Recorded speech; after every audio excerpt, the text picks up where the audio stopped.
Yes.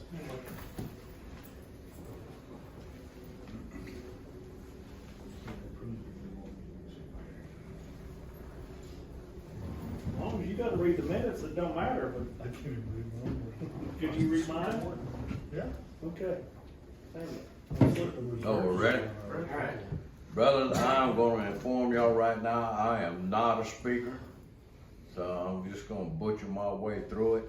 A couple things I'm going to talk about tonight is I'm going to highlight, especially being that it's Veterans Day today. I touched on it. I had education last Friday at Scottish Rite, and I managed through that one. But quick story short, I was looking for Francis Scott Key to see if he was a Mason, and there is nothing stating that he was a Mason, but he hung around with a bunch of them. So he was very well acquainted with Masons in the craft, you know, George Washington, Benjamin Franklin, things like that.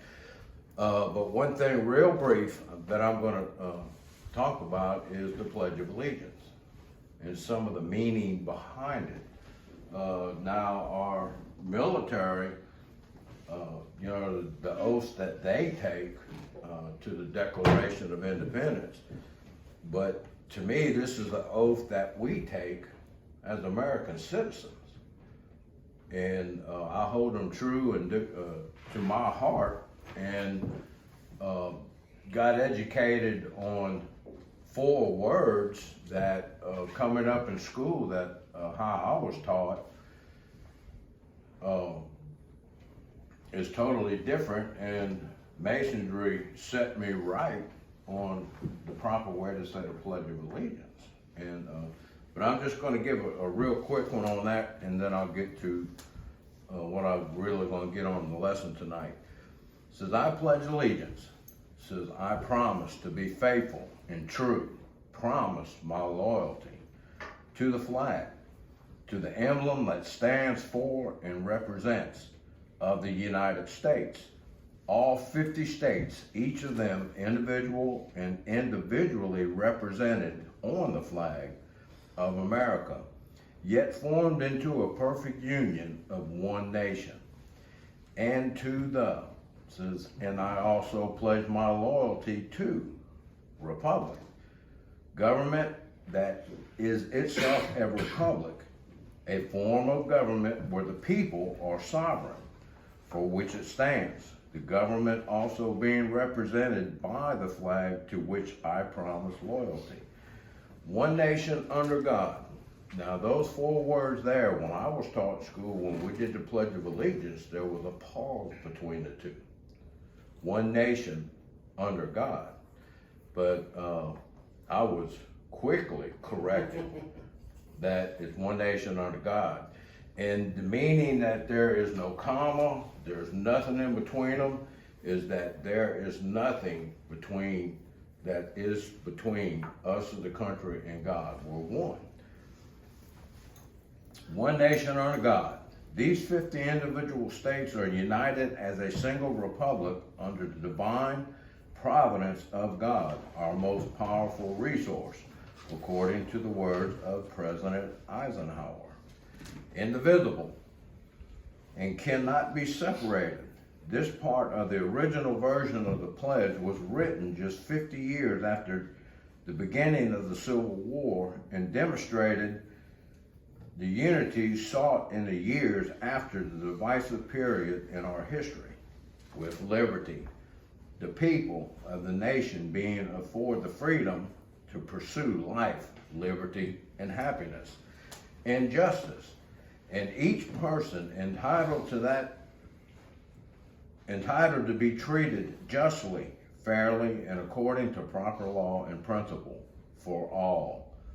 And these principles are afforded to every American, regardless of race, religion, color, creed, or any other criteria, just as the flag represents 50 individual states that cannot be divided or separated. This nation represents millions of people who cannot be separated or divided.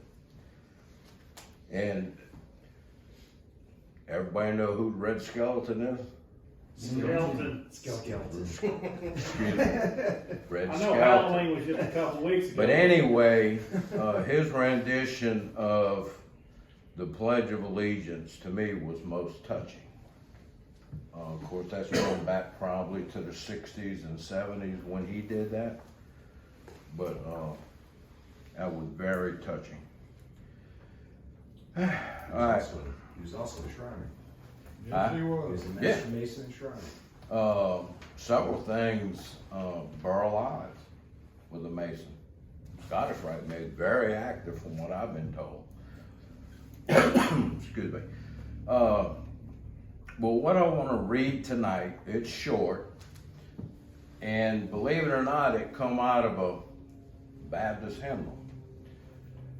And the song itself is, to me, with the meaning, what will I leave behind? When we sang this song, I was thinking Masonically. And because Masonically and God is pretty happy. So I'm gonna read this song. I ain't gonna sing it. I ain't gonna. We put a tune to it. No. But the name of the song is What Will I Leave Behind? And y'all gonna have to forgive me with mine. It says, after I leave for worlds unknown, over the borderline, never again on earth to roam, what will I leave behind? It says, leave behind, yes, leave behind. What will I leave behind? I leave for worlds unknown, what will I leave behind? Will I be missed by those I love, or have been, bear with me.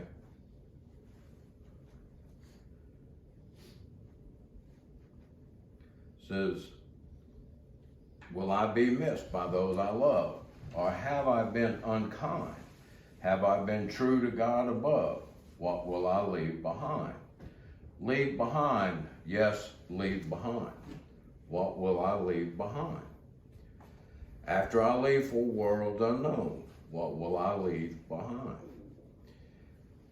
This is my prayer, O Lord, today. Let me be wholly thine. When I am called from earth away, let heaven then be mine. Leave behind, yes, leave behind. What will I leave behind? After I leave for worlds unknown, what will I leave behind? And I guess as individual Masons, we have to kind of answer that question to ourselves.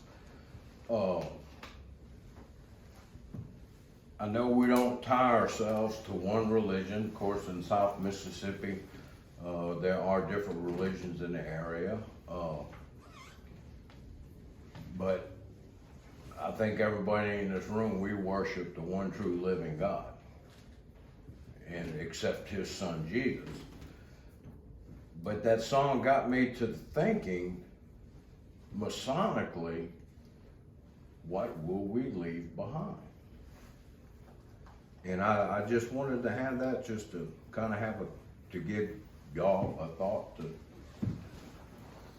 think of where we stand at in Masonry. And one thing with Mystic Tie and the things that this lodge does, it's completely different in a lot of ways from other lodges, but in the same instance, we are the same as other lodges. And what can we bring to those that we learn as Masons to try and improve our brothers and those around us? And basically, that's all I got, brother.